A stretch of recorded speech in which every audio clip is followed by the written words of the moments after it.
Hoje eu quero que você preste atenção numa coisa. A rejeição que você sente não nasceu ontem. Ela foi construída, alimentada e reforçada como um sistema. E agora, finalmente, nós vamos desligar esse sistema da sua vida.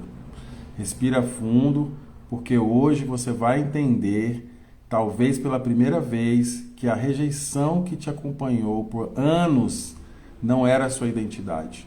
Era apenas um ruído da sua história e esse ruído termina aqui. Sejam bem-vindos à quinta live, o último dia, o dia definitivo para você que nos acompanhou até hoje. Esse é o dia para você finalizar essa jornada de desconstrução, de cura, de libertação. E eu já te convido a compartilhar com pelo menos 10 pessoas dos seus contatos.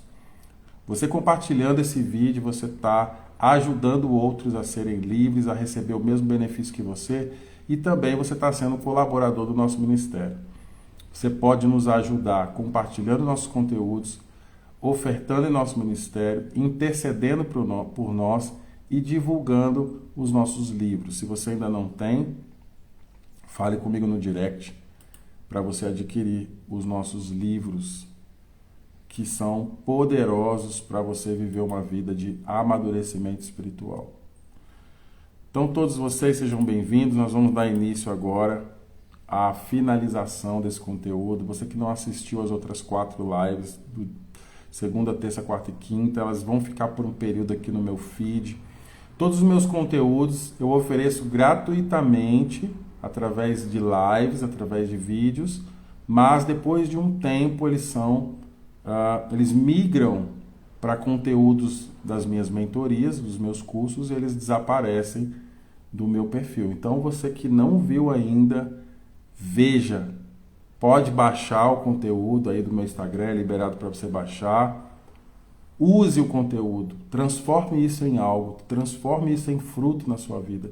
Esse é o nosso objetivo principal, é ver as pessoas crescendo, sendo libertas, vivendo uma vida diferente. É essa a nossa alegria, tá bom? Vamos aqui então ao ponto 1, a anatomia técnica da rejeição.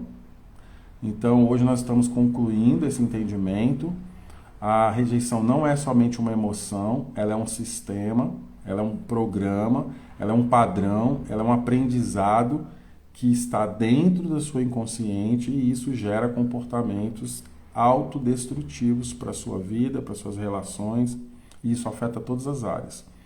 Então o objetivo aqui nosso é fechar ciclos, romper padrões e redefinir a sua identidade, tá bom? A cura, ela pode acontecer por um milagre de Deus, ele arrancar isso definitivamente dentro de você e você acordar no outro dia como se você nunca tivesse lidado com isso, sofrido, mas não é o que acontece em todos os casos, ou na maioria dos casos. Então, o que nós podemos fazer e nós devemos fazer é trabalhar com a verdade, porque a Bíblia diz que é a verdade que nos liberta, e trabalhar em cima da verdade para que a verdade quebre essas cadeias e revele que a verdade que é Jesus, revele a identidade, a sua identidade de nascido de novo, a sua identidade de filho, é o caráter de Cristo. E o caráter de Cristo é perfeito. Então, a metaconsciência, nós vamos falar sobre metaconsciência, que é descobrir o gatilho matriz, é o que realmente causou essa rejeição, essa raiz, esse comportamento, essa expressão, essa falsa identidade. Toda rejeição duradoura nasce de um evento emocional significativo. Nós falamos isso nos 4 dias. Acaba que o último dia é um mini resumo dos 4 dias, para a gente finalizar com uma oração, para a gente finalizar com uma conclusão e você aí desfrutar dessa plenitude da liberdade. Então, a rejeição duradoura nasce de um evento emocional significativo. A memória cria uma interpretação central. Você lê a vida e as relações com a lente da rejeição. É como se fosse algo que tudo passasse por um filtro que nesse filtro ele afirma diariamente para você: não sou suficiente, não sou capaz, sempre com um sentimento de inferioridade. Sem identificar a origem, a narrativa se repete automaticamente. Então eu te convido hoje, você que está assistindo aqui, dê um pause e pense nas suas experiências que você consegue lembrar, experiências significativas até os 12 anos de idade, algum momento que você se lembra que foi muito dolorido.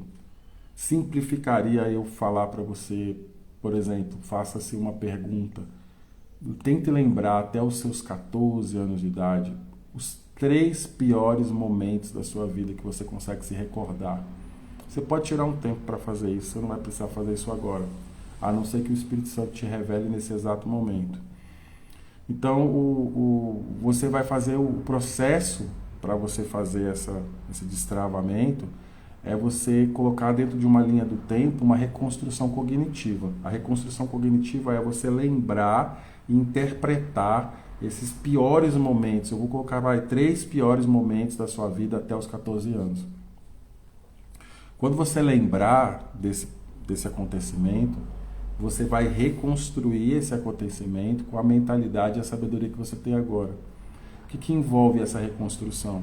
Compreender a causa daquilo, interpretar o que aconteceu realmente com a lente agora da sua maturidade, perdoar quem você entender que é necessário perdoar, se perdoar se caso foi algo causado por você mesmo, e você reconstruir aquela realidade agora com os moldes da palavra de Deus, através do amor, do perdão, da sabedoria.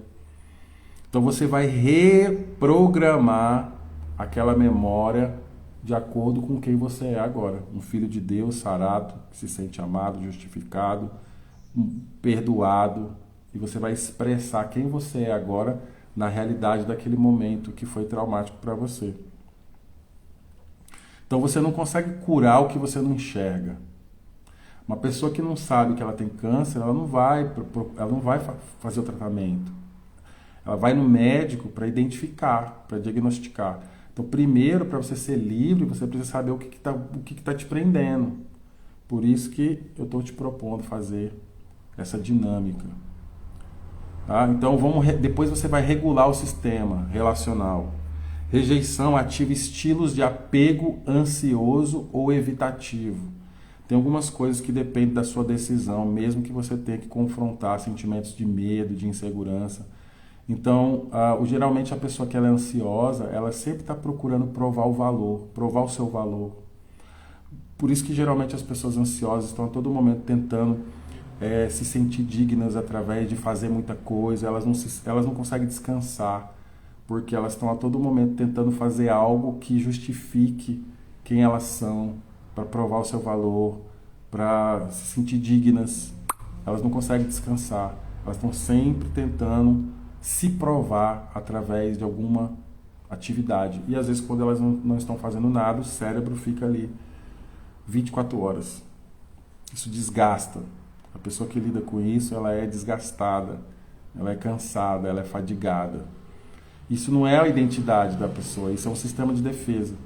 O cérebro, em algum momento, ele teve um pane e aí ele fica tentando se recompor, criando sistemas para recompor e ele não consegue. Aqui em casa tem uma geladeira que, às vezes, quando dá oscilação de energia, ela desprograma. E aí ela super congela e entope os canaleiros, os canos lá e tal.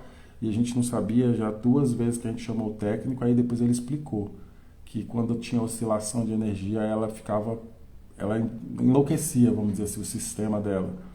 A mesma coisa acontece com o cérebro, quando ele passa por essas experiências traumáticas, ele desregula, e aí ele começa a funcionar fora de ordem. A rejeição, os sintomas e as consequências, elas demonstram aí uma deficiência na regulação emocional. E então tudo que a gente está falando aqui, agora o último dia, é o único dia que eu estou falando de forma mais técnica, tá? Mas os 4 primeiros dias, se você não assistiu, tem palavra revelada, tem explicação emocional, explicação espiritual. Então, você precisa agora conscientemente começar a se posicionar, a quebrar todos esses padrões, a enfrentar determinados medos, se posicionar nas relações. Insista em relações que para você às vezes é difícil manter, porque o sistema de defesa vai fazer você encerrar relações já com medo de ser rejeitado de forma inconsciente. Então a rejeição ela não define seu valor, ela apenas revela o seu padrão. Ela mostra um padrão que foi criado. Eu expliquei aqui a questão da geladeira. O seu cérebro ele tomou um choque em determinado momento, ele desregulou e aí ele começou a funcionar de uma forma disfuncional. Então, ponto 4, a higiene mental é separar pessoas, evento e significado. Você tem que fazer uma fusão cognitiva, é o que aconteceu. Quando o que aconteceu vira quem eu sou.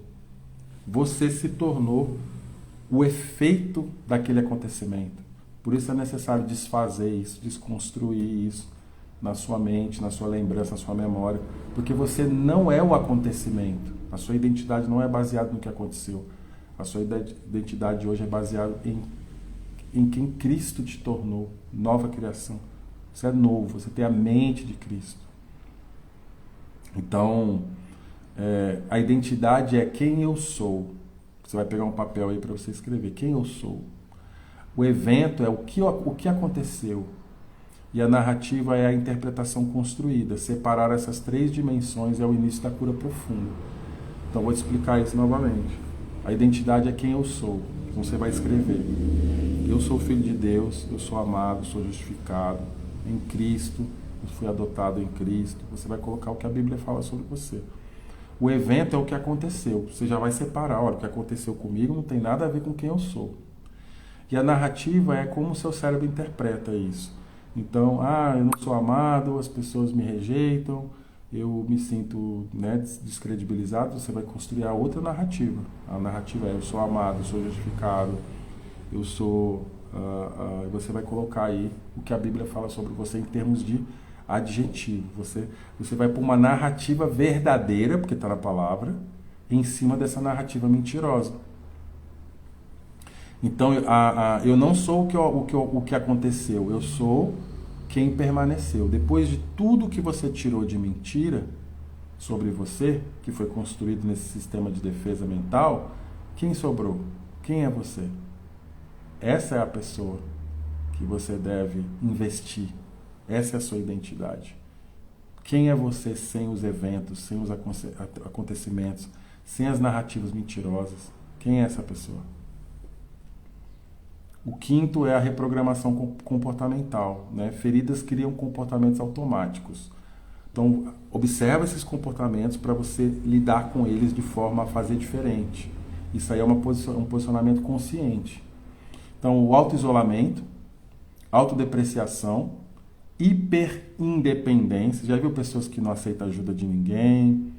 A pessoa casa com o marido e ela cobra muito do marido, ou o marido cobra muito da esposa, mas na verdade essa cobrança é uma projeção de uma autocobrança. E isso é uma hiperindependência, porque a pessoa não consegue receber ajuda de ninguém. E ao mesmo tempo ela fica tentando resolver o problema de todo mundo.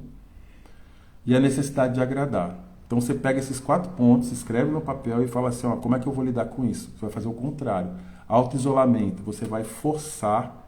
Quando eu digo forçar, é se posicionar. Você é um ser consciente e você é racional. Então você pode tomar decisões para a sua vida sabendo que isso é melhor para você. Então você vai se posicionar a se relacionar com as pessoas, ter comunhão com as pessoas, manda mensagem, sai, encontra, vai tomar um café, visita, recebe pessoas. Autodepreciação, a forma como você se enxerga, você não se sente digno, você se rebaixa, se descredibiliza, você vai fazer o contrário. Não só com a narrativa, mas também com posicionamentos. Como você às vezes quer fazer tudo para as pessoas e não faz para você, começa a fazer mais coisas para você também. A hiperindependência é você começar a pedir ajuda. Olha, poderia me ajudar com isso? Você poderia fazer um favor para mim? E a necessidade de agradar é você começar a ver o que é melhor para você, o que é melhor você fazer, independente da opinião dos outros. Você tem que se preparar, mesmo que no começo vai doer alguns comentários ou as pessoas talvez... Porque quando você começa a se posicionar, se você viveu muito tempo nesse ambiente, nessa atmosfera de rejeição, quando você começa a se posicionar, muitas pessoas vão começar a se afastar de você porque algumas estavam ali pela conveniência de você nunca falar não. Então essa transição ela vai acontecer. Então, tudo isso que eu falei para você, você vai transformar em algo técnico, intencional e racional. Você vai se posicionar a fazer isso. Então a cura emocional, ela vira real, ela se torna algo real na sua vida quando se torna um comportamento que você agora não pensa mais para fazer. Você se tornou isso. E algumas pessoas falam para mim, mas isso aí não é algo artificial, né? Porque não foi uma transformação que veio a partir do Evangelho, do Espírito. Não, na verdade isso é um governo do Espírito. Porque agora você sabendo que é nova criatura, você se posiciona a moldar a sua alma segundo a verdade de Deus sobre você.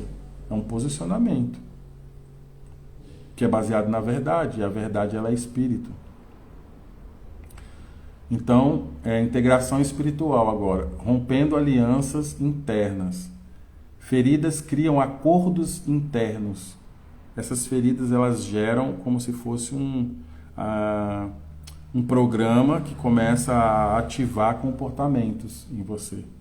Então você tem que desfazer isso. Não mereço amor, não mereço cuidado. Só que isso é inconsciente, tá? Você não senta na cadeira e fala, eu não mereço ser amado. Mas o seu programa mental, ele faz você se comportar como alguém que não cuida de si mesmo, que não se sente valorizado. Então o comportamento de quem não se sente valorizado é diferente. Às vezes você vê uma pessoa descuidada consigo mesmo, você vê uma pessoa na forma dela agir, ela não tem o autocuidado, ela não tem... As pessoas dizem que quem está com o espírito do anticristo, ela começa a pensar muito em si mesmo, né? Mas a gente não está falando aqui de egoísmo ou de egocentrismo, a gente está falando de amor próprio. Você ama o outro na forma como você se ama, porque você projeta no outro quem você é. Como você vai amar o próximo se você projeta nele quem você é? E quem você é? Você é amado? Você não pode amar se você não se sente amado. Você não pode dar para o outro aquilo que você nem sabe que tem, nem se enxerga como possuidor daquilo.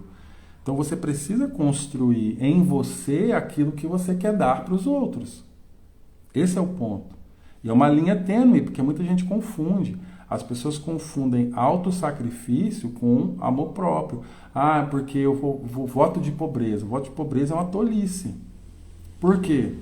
Porque a pessoa acha que dessa forma, se anulando e renunciando todas as coisas, ela está agradando a Deus ou ela está agradando alguém. Mas na verdade é uma confusão mental isso aí. Porque a forma como nós agradamos a Deus, a própria palavra diz, sem fé é impossível agradar a Deus. É a fé que você tem em quem Ele é.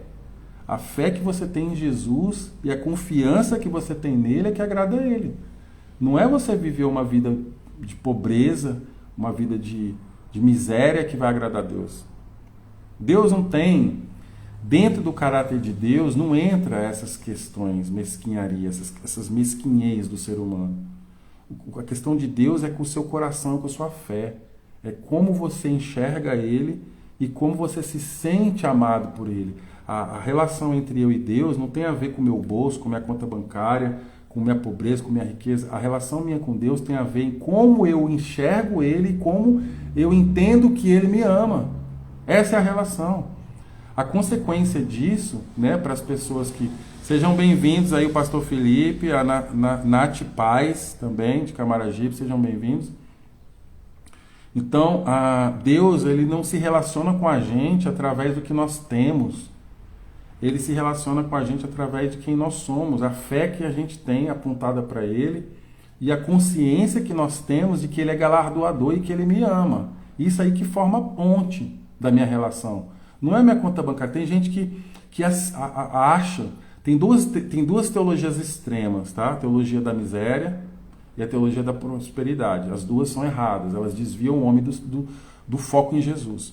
A teologia da miséria, né, o voto de pobreza, aquela questão de misturar dinheiro com humildade, é uma teologia distorcida que leva as pessoas a acharem que a matéria é má e que eu ter muita coisa me torna corrupto, ou isso me torna alguém que não é humilde.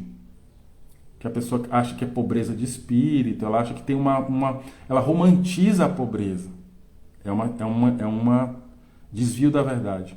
E a outra, que é a teologia da prosperidade, que também é um desvio da verdade, é você condicionar a sua relação com Deus à riqueza. É você colocar a riqueza no meio da conversa. Como se fosse, se eu tenho mais dinheiro, eu sou mais abençoado, se eu tenho menos dinheiro, eu sou mais abençoado, se eu não sou rico, eu estou em pecado, se eu tô... Sabe, você colocar como régua da sua relação com Deus as questões terrenas, a riqueza, o dinheiro, aí você está desviado. Agora, a minha relação com Deus, ela se resume a como eu o enxergo e como eu entendo que Ele me ama. Como eu me sinto amado por Ele.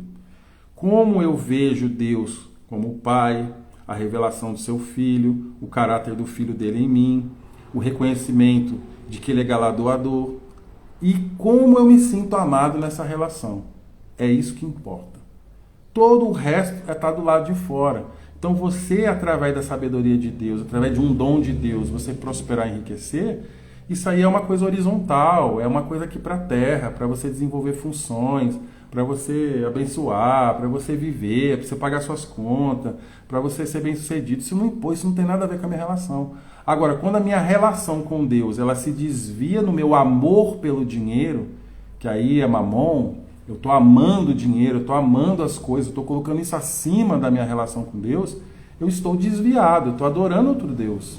Por isso que a Bíblia diz que o amor ao dinheiro é a raiz de todos os males. Então você desviou de Deus, você amou o dinheiro, pronto, aí você entrou na tragédia da terra.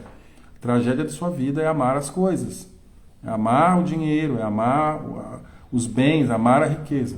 Mas se o seu coração está completamente voltado a Jesus, toda riqueza que chegar nas suas mãos vai ser transformada em alguma coisa boa, em alguma bênção. Seja na provisão de sua família, seja para abençoar os irmãos, seja para um projeto, seja para uma igreja, seja para uma missão, seja para qualquer coisa. Até como sinal para os incrédulos. É isso aí. Tem gente que está na igreja e está desviado, tem gente que está na igreja e está desviado. Está desviado mesmo. Porque ir na igreja é essencial. Mas o que nos liberta é a verdade, não é estar na igreja. Na igreja é um lugar para ouvir a verdade. É bom que estejamos lá.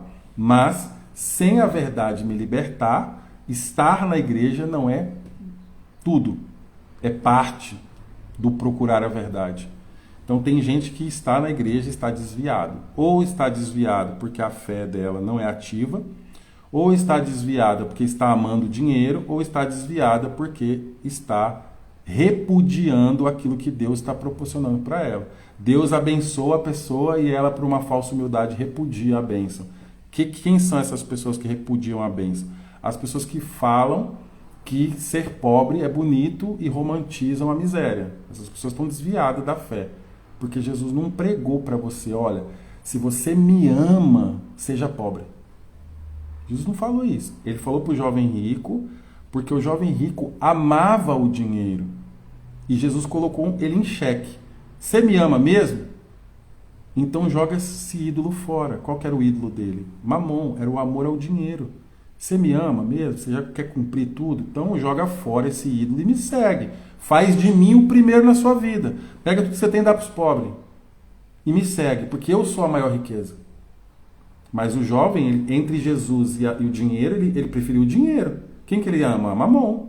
Por isso que Jesus falou, ninguém pode servir a dois senhores. Ou você ama Jesus ou você ama Mamon. Se você ama Mamon, você não vai trocar os seus bens por Jesus. Mas aí a pessoa entende assim, eu não posso ter bens, porque se eu tiver bens eu estou amando as coisas. A questão é o seu coração. Jesus vai olhar lá dentro do seu coração, igual ele olhou no jovem rico. E ele vai falar assim, olha, quem que está sentado lá no trono do coração do Leonardo? Sou eu que estou sentado lá. Então toda bênção, toda riqueza e dinheiro que chegar na mão do Leonardo vai ser bênção na vida de alguém. Por quê? Porque quem governa o coração dele sou eu. Jesus olha lá e ele te vê lá no coração dele. Ele fala, quem governa a vida do Leonardo sou eu. Então se eu falar para ele, pega esse dinheiro e dá para fulano, pega isso, pega aquilo e faz aquilo, ele vai fazer. Então eu sou cabeça dele. Agora, se ele ama o dinheiro, ele nem vai escutar o Espírito Santo, ele vai, tudo que ele fizer vai ser para ele. Quem que é? Mamon é o Deus que controla o ego, é o eu, o egoísmo, egocentrismo. Então foi por isso que Jesus questionou o jovem rico. Aí o pessoal pega esse versículo aí para ficar dizendo, eu não quero as coisas da terra, eu só me preocupo com o meu Senhor, Jesus é tudo para mim. Sim, Jesus é tudo para mim, mas enquanto eu estiver vivendo aqui, tudo que me for proporcionado eu recebo com alegria e com gratidão. E vou fazer bom uso disso, inclusive para glorificar o nome dele. Então, a espiritualidade redefine a identidade por convicção, não por emoção. Então você vai se sentir indigno, você vai se sentir não merecedor, mas você vai ler a palavra e você vai lá ver quem você é em Cristo. Aí você vai deixar de acreditar nas suas emoções que estão ali fraquejando, dizendo para você está desanimado, você está para baixo, está se sentindo indigno. Só que você vai ler a palavra e você vai tomar uma decisão a partir de hoje, porque os pactos, as alianças, elas são conscientes. Às vezes a gente faz inconsciente, mas quando você toma consciência, ou você faz ou você desfaz. Então você desfaça hoje o pacto, a aliança com a rejeição na sua mente, e faça um pacto hoje com a verdade de Cristo. Quem Ele é para você. E aí você pega aí na sua internet os versículos que falam sobre filiação. Quem você é em Cristo. Eu sou mais que vencedor em Cristo Jesus. Né? Nós somos amados, somos justificados. Deus amou o mundo de tal forma, que forma que Ele amou? Dando seu próprio Filho. E se Ele deu o próprio Filho, não daria com Ele todas as outras coisas? Então falei agora Jesus, depois Romanos, Paulo falando, não daria com Ele todas as outras coisas?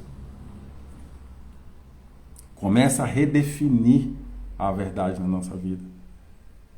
Identifica o acordo, rompe esse acordo e substitui por uma verdade. Foi o que eu falei agora. Identifica o acordo. Você tinha um acordo com uma mentira.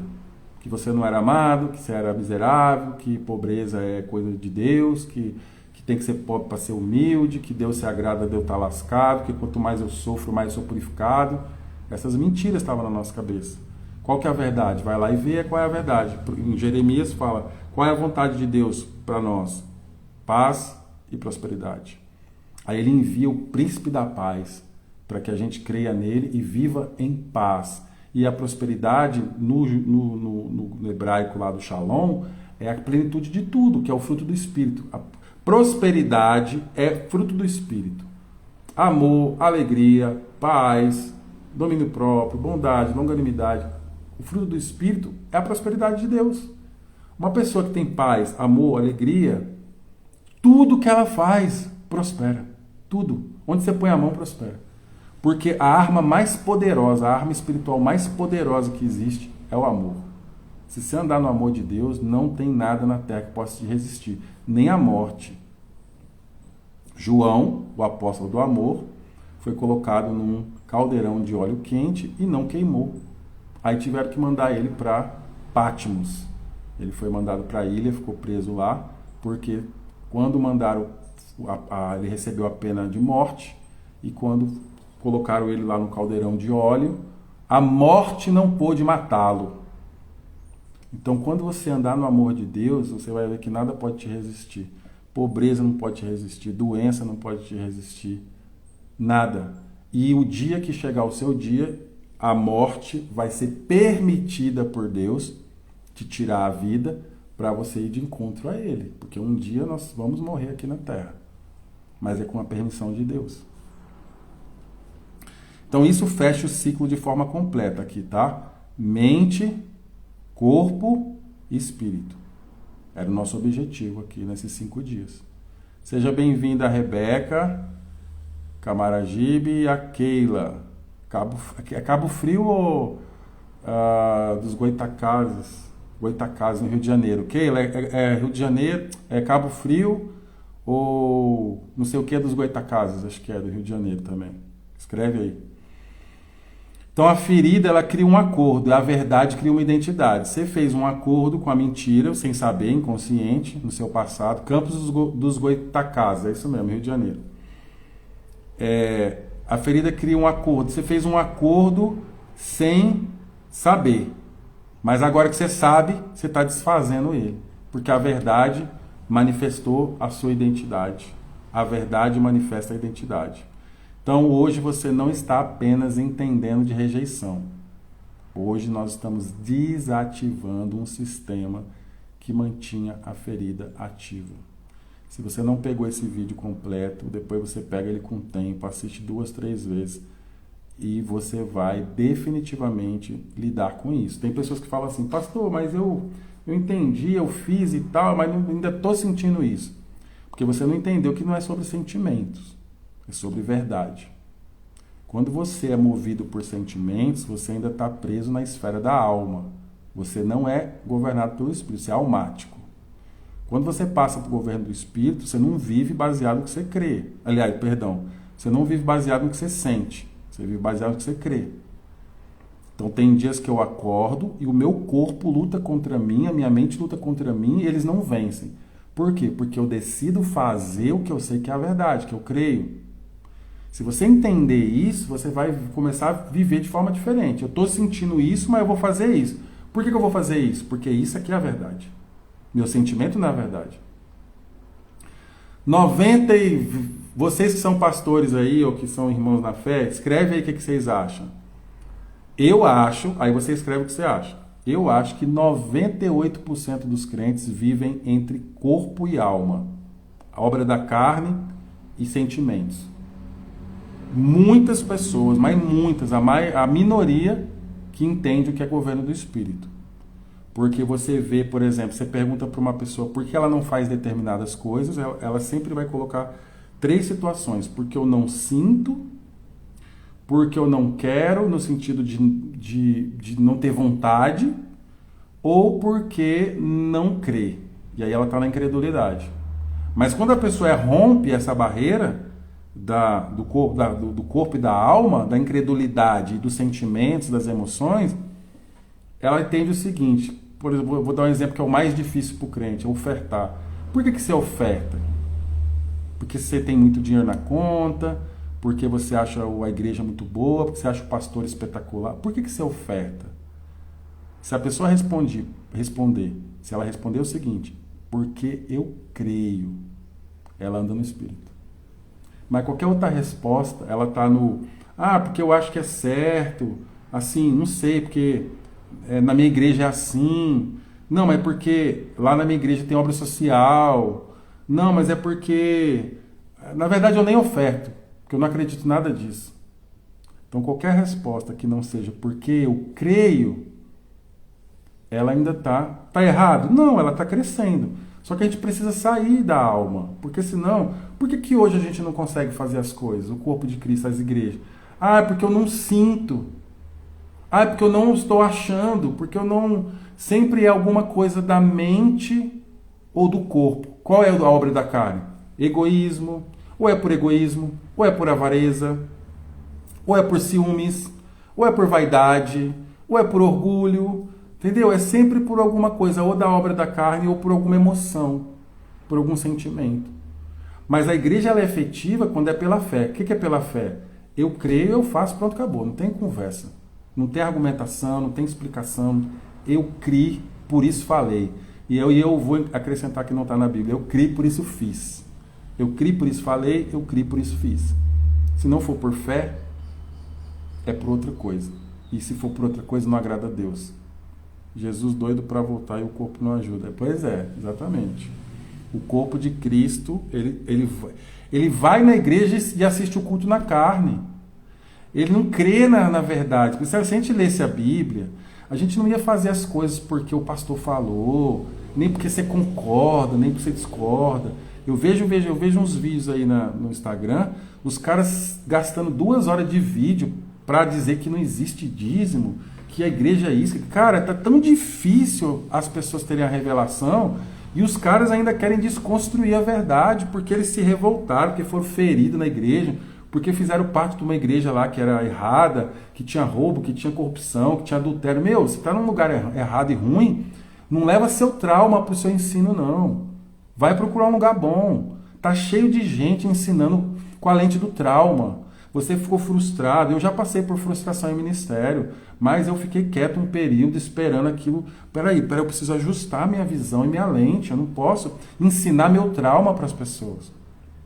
Então tem um monte de gente aí pregando. Não existe pastor, não existe dízimo, não existe não sei o quê, autoridade não é de Deus, honra é do capeta. Por quê? Porque se frustrou com algum lugar que ele viveu, que aonde esses lugares os princípios eram distorcidos, estavam pervertidos. E aí a pessoa se traumatizou com aquilo e agora ela foi abrir uma igreja e começa a pregar tudo contra. Esse ensino aqui desses 5 dias olha, Deus deu algo poderoso pra gente, porque tem muito líder que está ensinando com a lente do trauma e não com a lente da verdade. E a lente do trauma, ela vai desconstruir verdades na cabeça das pessoas.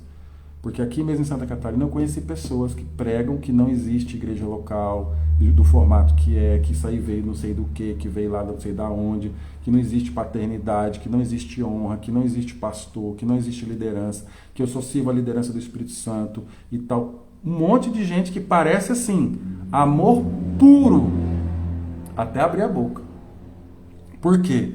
Porque a boca fala que o coração está cheio. Como que você vai desconstruir todos os princípios da Bíblia e dizer que agora é um novo sistema, o sistema do Espírito.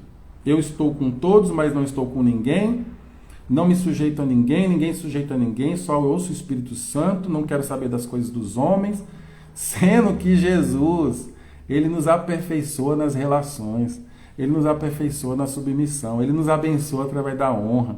Ele exerce o governo do Espírito da igreja local através de um pastor, das pessoas que trabalham ali da liderança. Aí a pessoa vem e desconstrói tudo isso. Por quê? Trauma. Está ferida. Ela está com uma grande ferida no coração e aí agora ela quer desconstruir tudo que Deus apresentou para ela, mas o homem, de certa forma, de alguma forma, distorceu aquilo e machucou essa pessoa. Porque líderes feridos machucam, eles ferem. Líderes feridos ferem. Líderes curados curam. Pessoas corruptas corrompem. Pessoas mentirosas, elas geram um ambiente de confusão, de distorção da verdade. Então, quando você está num ambiente desse, você não tem que fazer nada, você não tem que mudar o que você crê. Você tem só que sair. E você vai procurar, Senhor, a oração mais perfeita que você pode fazer na sua vida, além de seja feita a sua vontade, a mais perfeita é: Senhor, eu só quero a verdade, me leve até a verdade. Pronto. Aí ele vai falar: filho, eu sou a verdade, me segue. Então, se você seguir Jesus, ele vai te levar onde ele está. Ele sempre vai te levar onde ele está. Você vai chegar em lugares, em ambientes cheios de pessoa bagunçada, problemáticas, porque nesses ambientes as pessoas vêm para ser curadas. Mas vai ter uma coisa lá que você vai identificar. Os fundamentos desse lugar são a verdade. Você pode chegar numa igreja e pode estar a bagaceira que for. Bagaceira que eu falo dos membros, não da liderança. Se chegar num lugar que a liderança for bagaceira, eu não fico. Mas se for a membresia. Por quê? Porque a liderança está ali para ajudar esse povo a se organizar, a esse povo crescer. Só que você precisa observar uma coisa. Se nesse círculo da liderança, os fundamentos existem. Quais fundamentos? Primeiro, verdade, transparência, honra, autoridade, governo do Espírito, respeito. Você começa a ver esses princípios no lugar. Como que essas pessoas se comportam? São íntegros? São idôneos? São pessoas verdadeiras? São pessoas que prezam pela verdade? Você começa a ver esses princípios. O resto pode ser uma bagunça. Mas a fonte da coisa, a fonte de informação e de verdade daquela igreja, precisa ter esses princípios. Aí você vai chegar lá no meio da bagunça e você também vai chegar bagunçado e você também vai... Porque se os princípios estão corretos, os pilares estão corretos, a coisa vai funcionar. Em algum momento, quem chegar lá vai se ajustar ou vai dizer o seguinte: não, eu quero viver a vida toda errada, então aqui não é meu lugar, e vai embora. Mas se o lugar é badernado, pode tudo está errado e vai continuar errado, os princípios de torcido, o certo é errado é certo. Quem chegar lá e falar, me achei, a pessoa badernada das ideias vai chegar lá e vai dizer assim, não, eu me achei, aqui é o meu lugar. Mas se você chegar num ambiente, é igual quando você chega numa casa que é tudo limpo, organizado, não pode mexer aqui, e você é uma pessoa toda destabanada, você fala, cara, eu não vou ficar aqui não, porque eu vou acabar derrubando um vaso aí dessa mulher e vai dar problema para mim. A mesma coisa quando a igreja tem princípios, quando ela tem verdade, quando ela tem honra, quando ela tem respeito, transparência, quando os sentimentos são verdadeiros, você chega ali e você vai tomar duas decisões. Eu quero mudar, e aqui essas pessoas vão me ajudar a mudar, ou você vai dizer assim, não dá para eu ficar aqui não, porque tá pior do que eu. Então é melhor eu procurar outro lugar, porque eu quero mudar, e aqui tá igual eu, tá tudo, o pessoal tá pior do que eu aqui. É esse que é o ponto. Finalizando então, você sai com ferramentas, consciência e identidade renovada hoje, depois de tudo isso que você recebeu. Não é mais refém das memórias nem das narrativas herdadas, depois das 5 lives. Elas estão aí no perfil para você assistir. Então, hoje eu encerro a rejeição no entendimento e inicio a identidade na consciência. Escreve aí quem está com papel.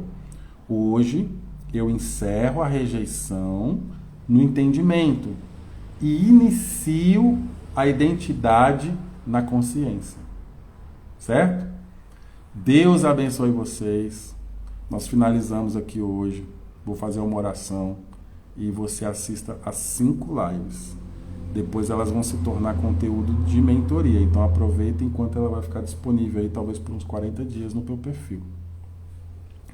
Pai, nós te agradecemos por esse dia, pelo teu amor, pela tua graça, pela tua verdade.